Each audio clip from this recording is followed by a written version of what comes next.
How's it, guys? We're standing here on Vogelsteen on the Gordons Bay Mountain.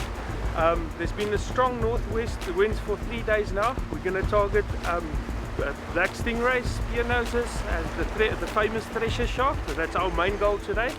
We're fishing into sunset. We're going to fish straight into the night afterwards, and we're going to have one big bait out and one smaller bait with float. Let's see how it goes.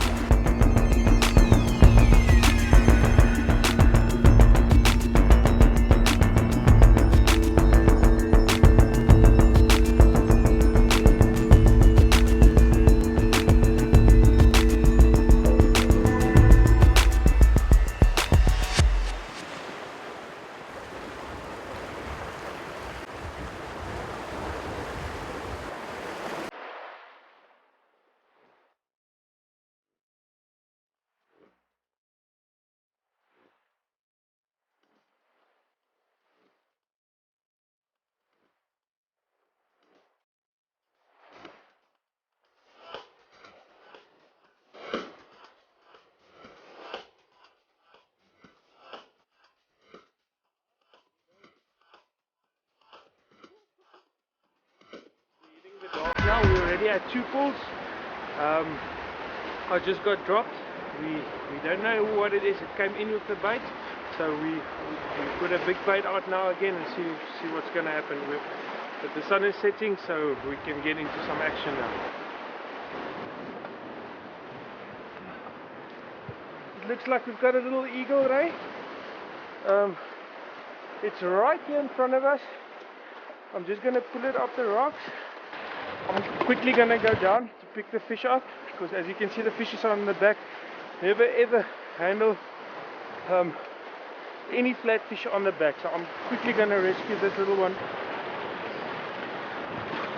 It's a small one, guys, but never underestimate the little barb at the tail. You can never take chances, especially on the rocks. It took me on a little piece of chocker float bait. I'm actually very surprised to see this species here. We're going to get this little one back and let's hope for the big boys. Okay, guys, I'm going to quickly release this fish.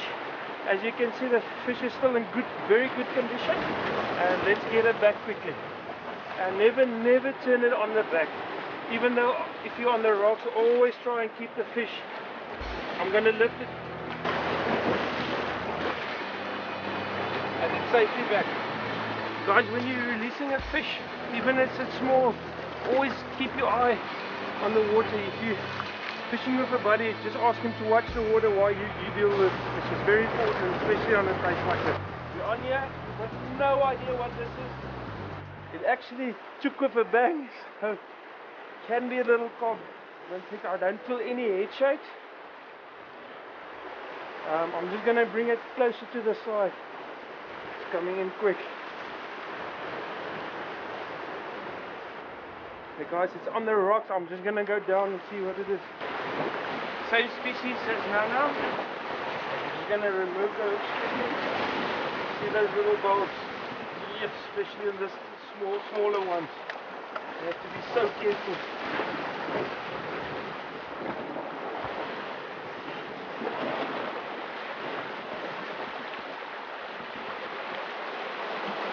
Okay, guys, there's another little eagle, very small. We're just quickly gonna get it back.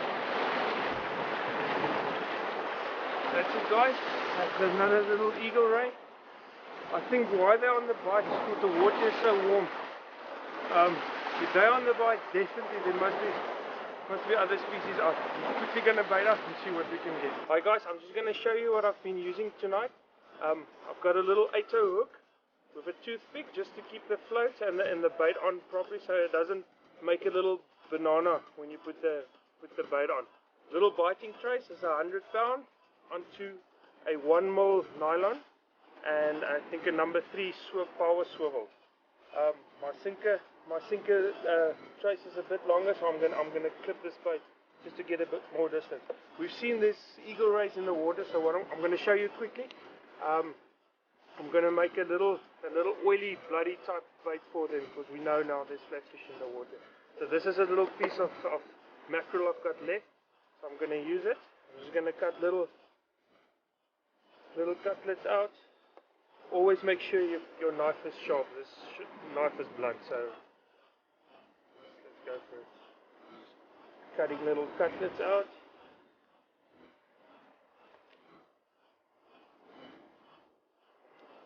That's it. So cut all the little cutlets out of the tail part, and we don't want to waste bait tonight, so let's use this little tail part. What I'm going to do is I'm going to use a chocker hammer just to soften the bait even more up. The reason why I'm using a floaty in the dark is it will lift my bait, and it will make the bait a little bit lively. And even with this soft bait, all the little soft flesh parts will dissolve eventually and create more attraction in the water. So, and then all you do, you just add it up.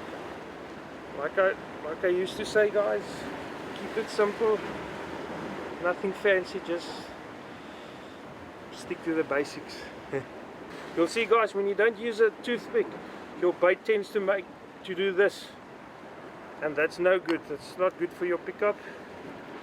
You can lose the fish like that. The hooks won't set properly, so just add that up. And guys, always make sure your bait has a form, a pear-shaped form. Make it as natural as possible. Just adding more stuff.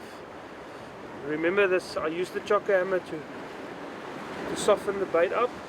The softer the bait, the more pieces of flesh will come out in the water, the better your chance. Guys, here we go, a little throw bait. It's soft, it's juicy, it's oily, and it will dissolve a bit, and this is going to attract a lot of attention. Yeah, we can catch anything here basically with this tonight, so let's try again. Guys, we had a nice pickup here.